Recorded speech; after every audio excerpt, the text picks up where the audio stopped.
धारा 226 शिकायत का खारिज किया जाना। यह धारा उस स्थिति से संबंधित है जब मजिस्ट्रेट शिकायत की प्रारंभिक जांच या अन्वेषण के बाद यह पाता है कि आगे कार्यवाही करने के लिए पर्याप्त आधार नहीं है। यदि शिकायतकर्ता और गवाहों के शपथ पर दिए गए बयानों यदि कोई हो और धारा 225 के तहत जांच या अन्वेषण यदि कोई हो के परिणाम पर विचार करने के बाद मजिस्ट्रेट की राय है कि कार्यवाही आगे बढ़ाने के लिए कोई पर्याप्त आधार नहीं है, तो वह शिकायत को खारिज कर देगा और ऐसे प्रत्येक मामले में वह ऐसा करने के अपने कारणों को संक्षेप में दर्ज करेगा। सरल शब्दों में, ओ मजिस्ट्रेट ने शिकायतकर्ता और गवाहों की शपथ पर गवाही अगर ली गई हो को देखा। ओ उसने धारा 225 के तहत कराई गई जांच या अन्वेषण का परिणाम अगर कराया गया हो भी देखा। ओ इन सभी पर विचार करने के बाद अगर मजिस्ट्रेट को लगता है कि मामले को आगे बढ़ाने के लिए पर्याप्त सबूत या आधार नहीं है, ओ तो वह शिकायत को खारिज कर देगा। ओ और जब भी वह शिकायत खारिज करेगा तो उसे संक्षेप में यह भी बताना होगा कि उसने ऐसा क्यों किया, अपने कारण दर्ज करने होंगे। इस धारा का महत्व, तुच्छ मुकदमों पर रोक। यह अनावश्यक और दुर्भावनापूर्ण मुकदमों को रोकने में मदद करती है, जिससे न्यायिक प्रणाली पर बोझ कम होता है। न्यायिक संसाधनों का संरक्षण। यह सुनिश्चित करती है कि अदालती समय और संसाधनों का उपयोग केवल उन मामलों में हो जिनमें वास्तव में न्यायिक हस्तक्षेप की आवश्यकता हो। निष्पक्षता और विवेक। यह मजिस्ट्रेट को उसके न्यायिक विवेक का प्रयोग करने और केवल ठोस सबूतों के आधार पर ही कार्यवाही आगे बढ़ाने का अधिकार देती है। कारणों को दर्ज करने का प्रावधान पारदर्शिता और जवाबदेही सुनिश्चित करता है। संक्षेप में, धारा 226 मजिस्ट्रेट को यह अधिकार देती है कि यदि प्रारंभिक जांच के बाद यह स्पष्ट हो जाए कि किसी शिकायत में मुकदमा चलाने के लिए पर्याप्त आधार नहीं है, तो वह उस शिकायत को खारिज कर दे। यह न्यायिक दक्षता और न्याय की सुचारू कार्य प्रणाली के लिए एक महत्वपूर्ण प्रावधान है। धारा 227 प्रक्रिया का जारी किया जाना। यह धारा उस महत्वपूर्ण कदम को बताती है जब एक मजिस्ट्रेट किसी अपराध का संज्ञान लेने और प्रारंभिक जांच पूरी करने के बाद यह तय करता है कि आरोपी के खिलाफ मुकदमा चलाने के लिए पर्याप्त आधार हैं। इस बिंदु पर मजिस्ट्रेट आरोपी को अदालत में पेश होने के लिए समन्स या वारंट जारी करता है। यदि किसी अपराध का संज्ञान लेने वाले मजिस्ट्रेट की राय में कार्यवाही आगे बढ़ाने के लिए पर्याप्त आधार है और मामला, सरल शब्दों में, जब मजिस्ट्रेट को लगता है कि केस आगे बढ़ाने के लिए काफी सबूत या वजह है और मामला ऐसा है कि एक समन्स केस है, तो वह अभियुक्त को उसकी उपस्थिति के लिए समन जारी करेगा। या सरल शब्दों में, खंड अगर अपराध समन केस है, यानी जिसमें 2 साल तक की कैद का प्रावधान हो, तो मजिस्ट्रेट आरोपी को अदालत में पेश होने के लिए समन जारी करेगा। समन एक कानूनी आदेश होता है जिसमें व्यक्ति को एक निश्चित तारीख और समय पर अदालत में हाजिर होने के लिए कहा जाता है। एक वारंट केस है तो वह वारंट जारी कर सकता है, या यदि वह उचित समझे तो अभियुक्त को किसी निश्चित समय पर ऐसे मजिस्ट्रेट के सामने, या यदि उसके पास स्वयं क्षेत्राधिकार नहीं है, क्षेत्राधिकार रखने वाले किसी अन्य मजिस्ट्रेट के सामने लाए जाने या उपस्थित होने के लिए समन जारी कर सकता है। सरल शब्दों में, खंड अगर अपराध वारंट केस है, यानी जिसमें 2 साल से ज्यादा की कैद या मृत्युदंड का प्रावधान हो, तो मजिस्ट्रेट आरोपी को गिरफ्तार करके अदालत में पेश करने के लिए वारंट जारी कर सकता है, या अगर उसे ठीक लगे तो वह वारंट की बजाय समन भी जारी कर सकता है ताकि आरोपी खुद अदालत में पेश हो जाए। यह समन या वारंट उसी मजिस्ट्रेट के सामने पेश होने के लिए हो सकता है या किसी दूसरे मजिस्ट्रेट के सामने, अगर पहला मजिस्ट्रेट खुद सुनवाई नहीं कर सकता, परंतु यह कि समन या वारंट इलेक्ट्रॉनिक माध्यमों से भी जारी किए जा सकते हैं। विशेष प्रावधान, समन या वारंट अब डिजिटल तरीकों जैसे ईमेल, एसएमएस से भी भेजे जा सकते हैं। यह आधुनिकीकरण और प्रक्रिया में तेजी लाने के लिए जोड़ा गया है। अभियोजन गवाहों की सूची और शिकायत की प्रति। 2 उपधारा 1 के तहत अभियुक्त के विरुद्ध कोई समन या वारंट तब तक जारी नहीं किया जाएगा जब तक अभियोजन गवाहों की सूची दाखिल नहीं कर दी जाती। सरल शब्दों में, आरोपी के खिलाफ समन या वारंट जारी करने से पहले अभियोजन पक्ष, सरकारी वकील या शिकायतकर्ता को अपने गवाहों की एक पूरी लिस्ट अदालत में जमा करनी होगी। ओ यह सुनिश्चित करता है कि अभियुक्त को पता हो कि कौन उसके खिलाफ गवाही देने वाले हैं और मुकदमे की प्रक्रिया में पारदर्शिता आती है। 3. लिखित में की गई शिकायत पर शुरू की गई कार्यवाही में उपधारा 1 के तहत जारी किए गए प्रत्येक समन या वारंट के साथ ऐसी शिकायत की एक प्रति भी संलग्न होगी। सरल शब्दों में, अगर केस लिखित शिकायत के आधार पर शुरू हुआ है तो आरोपी को भेजे जाने वाले समन या वारंट के साथ शिकायत की एक कॉपी भी भेजनी होगी। इससे आरोपी को यह जानने में मदद मिलती है कि उसके खिलाफ क्या आरोप है, ताकि वह अपना बचाव तैयार कर सके। प्रक्रिया शुल्क का भुगतान।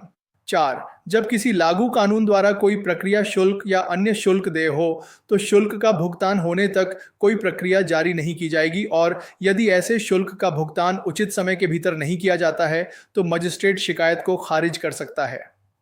सरल शब्दों में, अगर कानून के अनुसार समन या वारंट जारी करने के लिए कोई फीस, शुल्क देनी है तो जब तक वह फीस नहीं चुकाई जाती तब तक समन वारंट जारी नहीं होंगे। अगर फीस वाजिब समय में नहीं चुकाई जाती तो मजिस्ट्रेट शिकायत को ही खारिज कर सकता है। यह सुनिश्चित करता है कि न्यायिक प्रक्रिया में अनावश्यक कार्यवाही न हो और वित्तीय अनुशासन बना रहे। धारा 90 पर प्रभाव नहीं। 5. इस धारा में कुछ भी धारा 90 के प्रावधानों को प्रभावित करने वाला नहीं माना जाएगा। सरल शब्दों में, इस धारा के नियम भारतीय नागरिक सुरक्षा संहिता की धारा 90 को प्रभावित नहीं करेंगे और धारा 90 आमतौर पर वारंट जारी करने की प्रक्रिया से संबंधित हो सकती है, और यह उपधारा सुनिश्चित करती है कि धारा 227 के नियम धारा 90 के मूल प्रावधानों के पूरक हैं, न कि उनका खंडन करते हैं। संक्षेप में, धारा 227 मजिस्ट्रेट को यह अधिकार देती है कि जब उसे लगे कि किसी आपराधिक मामले में आगे बढ़ने के लिए पर्याप्त आधार है तो वह समन या वारंट जारी करके आरोपी को अदालत में बुलाए। यह धारा समन और वारंट जारी करने के तरीके अब इलेक्ट्रॉनिक माध्यम भी शामिल, गवाहों की सूची जमा करने की आवश्यकता, शिकायत की प्रति संलग्न करने की अनिवार्यता और प्रक्रिया शुल्क के भुगतान से संबंधित महत्वपूर्ण प्रक्रियात्मक विवरण प्रदान करती है। इसका उद्देश्य निष्पक्ष और कुशल न्यायिक कार्यवाही सुनिश्चित करना है। धारा 228, मजिस्ट्रेट अभियुक्त की व्यक्तिगत उपस्थिति से छूट दे सकता है। यह धारा मजिस्ट्रेट को यह शक्ति देती है कि वह कुछ परिस्थितियों में अभियुक्त को व्यक्तिगत रूप से अदालत में उपस्थित होने से छूट दे सके और उसे अपने वकील के माध्यम से पेश होने की अनुमति दे सके। 501. जब कभी कोई मजिस्ट्रेट समन जारी करता है तो यदि वह ऐसा करने का कारण देखता है तो अभियुक्त की व्यक्तिगत उपस्थिति से छूट दे सकता है और उसे अपने अधिवक्ता, एडवोकेट के माध्यम से उपस्थित होने की अनुमति दे सकता है। सरल शब्दों में, जब एक मजिस्ट्रेट किसी आरोपी को समन भेजता है अदालत में बुलाने के लिए, अगर मजिस्ट्रेट को कोई उचित कारण दिखता है तो वह आरोपी को खुद अदालत में आने से छूट दे सकता है। इसके बजाय आरोपी को अपने वकील, अधिवक्ता के माध्यम से अदालत में पेश होने की अनुमति दी जा सकती है। यह प्रावधान आमतौर पर छोटे अपराधों या जहां अभियुक्त के व्यक्तिगत उपस्थिति की तत्काल आवश्यकता न हो, वहां सुविधा प्रदान करने के लिए होता है। 2. लेकिन मामले की जांच या विचारण करने वाला मजिस्ट्रेट अपनी विवेकानुसार इन हिज डिस्क्रिशन कार्यवाही के किसी भी चरण में अभियुक्त की व्यक्तिगत उपस्थिति का निर्देश दे सकता है, और यदि आवश्यक हो तो ऐसी उपस्थिति को इसमें पहले दिए गए तरीके से लागू कर सकता है। सरल शब्दों में, जिस मजिस्ट्रेट के पास मामले की जांच या सुनवाई चल रही है, वह अपनी मर्जी और विवेक से कार्यवाही के किसी भी मोड़ पर आरोपी को खुद अदालत में पेश होने का आदेश दे सकता है। और अगर आरोपी नहीं आता तो मजिस्ट्रेट उसे पहले से बताए गए कानूनी तरीकों जैसे वारंट जारी करके से अदालत में लाने के लिए बाध्य कर सकता है। ओ ये सुनिश्चित करता है कि मजिस्ट्रेट के पास अभियुक्त को व्यक्तिगत रूप से उपस्थित होने के लिए कहने का अधिकार हमेशा रहे, खासकर जब उसकी उपस्थिति न्याय के लिए आवश्यक हो। इस धारा का महत्व। अभियुक्तों के लिए सुविधा। यह अभियुक्तों, विशेषकर छोटे मामलों में या दूर रहने वाले लोगों के लिए सुविधा प्रदान करती है, जिससे उन्हें हर सुनवाई में व्यक्तिगत रूप से उपस्थित होने की आवश्यकता नहीं होती। न्यायिक विवेक। यह मजिस्ट्रेट को न्यायिक विवेक का प्रयोग करने और प्रत्येक मामले की विशिष्ट परिस्थितियों के आधार पर निर्णय लेने की शक्ति देती है। और न्याय का प्रशासन। यह सुनिश्चित करता है कि भले ही प्रारंभिक छूट दी गई हो, मजिस्ट्रेट के पास हमेशा अभियुक्त की उपस्थिति सुनिश्चित करने का अधिकार रहे जब यह न्याय के प्रशासन के लिए महत्वपूर्ण हो। On that T. संक्षेप में, धारा 228 मजिस्ट्रेट को अभियुक्त को व्यक्तिगत उपस्थिति से छूट देने की अनुमति देती है, जिससे वह अपने वकील के माध्यम से उपस्थित हो सके, खासकर समन केस में। हालांकि मजिस्ट्रेट को यह अधिकार हमेशा रहता है कि वह कार्यवाही के किसी भी चरण में अभियुक्त को व्यक्तिगत रूप से उपस्थित होने का निर्देश दे सके और आवश्यकता पड़ने पर उसकी उपस्थिति को लागू भी कर सके। धारा 229 छोटे मोटे अपराधों के मामलों में विशेष समन। यह धारा छोटे मोटे पेटी अपराधों के लिए एक त्वरित और सरल न्यायिक प्रक्रिया प्रदान करती है, जिससे अदालत का समय बचे और अपराधी को अनावश्यक रूप से अदालत में उपस्थित होने से बचाया जा सके। एक, यदि किसी छोटे मोटे अपराध का संज्ञान लेने वाले मजिस्ट्रेट की राय में मामले का निपटान धारा 233 या धारा 284 के तहत संक्षिप्त रूप से समरीली किया जा सकता है, तो मजिस्ट्रेट, सिवाय जहां वह लिखित रूप में विपरीत राय के कारण दर्ज करता है, अभियुक्त को विशेष समन जारी करेगा, जिसमें उसे या तो सरल शब्दों में ओ, अगर मजिस्ट्रेट को लगता है कि कोई छोटा मोटा अपराध, जैसा कि नीचे उपधारा 2 में परिभाषित है, ऐसा है जिसका निपटारा संक्षिप्त सुनवाई समरी ट्रायल धारा 233 या 284 के तहत के जरिए जल्दी किया जा सकता है। ओ, तो मजिस्ट्रेट कुछ खास वजहों को लिखित में दर्ज करने के अलावा, जहां वह ऐसा नहीं करना चाहता, आरोपी को विशेष समन भेजेगा। यह समन आरोपी को 2 विकल्प देगा। ए, एक निर्दिष्ट तिथि पर मजिस्ट्रेट के सामने व्यक्तिगत रूप से या अधिवक्ता द्वारा उपस्थित होने के लिए, या ओ विकल्प 1, आरोपी खुद या अपने वकील के माध्यम से बताई गई तारीख पर मजिस्ट्रेट के सामने पेश हो। बी, यदि वह मजिस्ट्रेट के सामने उपस्थित हुए बिना आरोप स्वीकार करना चाहता है, तो निर्दिष्ट तिथि से पहले डाक या दूत द्वारा मजिस्ट्रेट को उक्त लिखित स्वीकारोक्ति और समन में निर्दिष्ट जुर्माने की राशि भेज दे। या ओ विकल्प 2, अगर आरोपी अदालत आए बिना अपना जुर्म कबूल करना चाहता है, तो वह तय तारीख से पहले डाक या किसी व्यक्ति के जरिए मजिस्ट्रेट को अपना लिखा हुआ कबूलनामा और समन में बताई गई जुर्माने की रकम भेज दे। सी, यदि वह अधिवक्ता द्वारा उपस्थित होना चाहता है और ऐसे अधिवक्ता के माध्यम से आरोप स्वीकार करना चाहता है, तो अधिवक्ता को अपनी ओर से आरोप स्वीकार करने और ऐसे अधिवक्ता के माध्यम से जुर्माना चुकाने के लिए लिखित में अधिकृत करे। ओ विकल्प 3, अगर आरोपी अपने वकील के जरिए पेश होकर जुर्म कबूल करना चाहता है और जुर्माना भरना चाहता है, तो उसे अपने वकील को लिखित में यह अधिकार देना होगा कि वह उसकी तरफ से जुर्म कबूल करे और जुर्माना भरे, परंतु यह कि ऐसे समन में निर्दिष्ट जुर्माने की राशि 5,000 रुपये से अधिक नहीं होगी। विशेष प्रावधान। इस समन में जुर्माने की जो राशि बताई जाएगी वह आर्स 5,000 से ज्यादा नहीं हो सकती। छोटे मोटे अपराध की परिभाषा 2। इस धारा के प्रयोजनों के लिए छोटे मोटे अपराध का अर्थ कोई ऐसा अपराध है जो केवल 5,000 रुपये से अधिक के जुर्माने से दंडनीय नहीं है, लेकिन इसमें मोटर वाहन अधिनियम 1988 का 19 के तहत या किसी अन्य कानून के तहत ऐसा दंडनीय कोई अपराध शामिल नहीं है जो अभियुक्त व्यक्ति को उसकी अनुपस्थिति में दोषी ठहराने का प्रावधान करता है यदि उसने जुर्म कबूल कर लिया हो। सरल शब्दों में, ओ छोटे मोटे अपराध का मतलब वह अपराध है जिसमें सिर्फ आरएस 5,000 तक का जुर्माना लग सकता है और कोई कैद की सजा न हो। ओ लेकिन इसमें वो अपराध शामिल नहीं हैं जो मोटर वाहन अधिनियम 1928 के तहत आते हैं या किसी और कानून के तहत आते हैं, जहां आरोपी के जुर्म कबूल करने पर उसकी गैर मौजूदगी में ही उसे दोषी ठहराने का प्रावधान हो, क्योंकि उन अपराधों के लिए पहले से ही अपनी अलग सरल प्रक्रियाएं हैं। मजिस्ट्रेटों को सशक्त करने की राज्य सरकार की शक्ति। 3, राज्य सरकार अधिसूचना द्वारा किसी भी मजिस्ट्रेट को उपधारा 1 द्वारा प्रदत्त शक्तियों का प्रयोग करने के लिए विशेष रूप से सशक्त कर सकती है।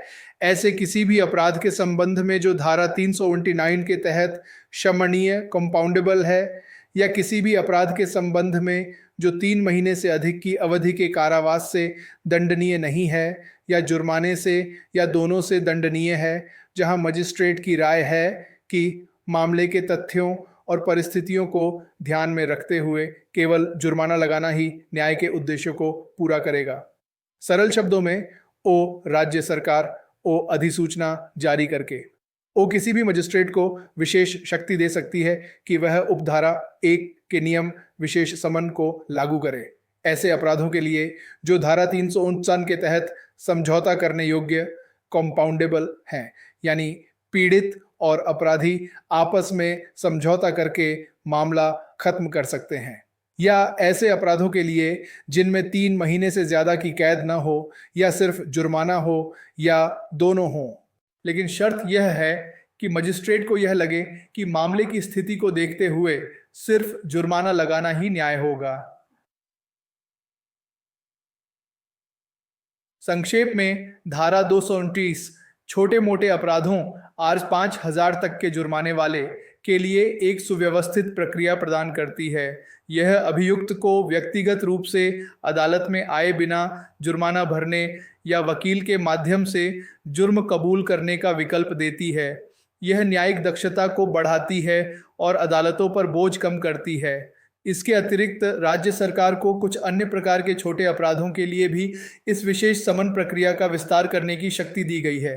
धारा 230 अभियुक्त को पुलिस रिपोर्ट और अन्य दस्तावेजों की आपूर्ति। यह धारा एक महत्वपूर्ण प्रक्रियात्मक अधिकार से संबंधित है। जब किसी मामले की कार्यवाही पुलिस रिपोर्ट के आधार पर शुरू होती है तो मजिस्ट्रेट को अभियुक्त और पीड़ित, यदि वकील द्वारा प्रतिनिधित्व किया गया हो, को कुछ आवश्यक दस्तावेजों की प्रतियां मुफ्त में देनी होंगी। इसका उद्देश्य निष्पक्ष सुनवाई सुनिश्चित करना और अभियुक्त को अपना बचाव तैयार करने में सक्षम बनाना है।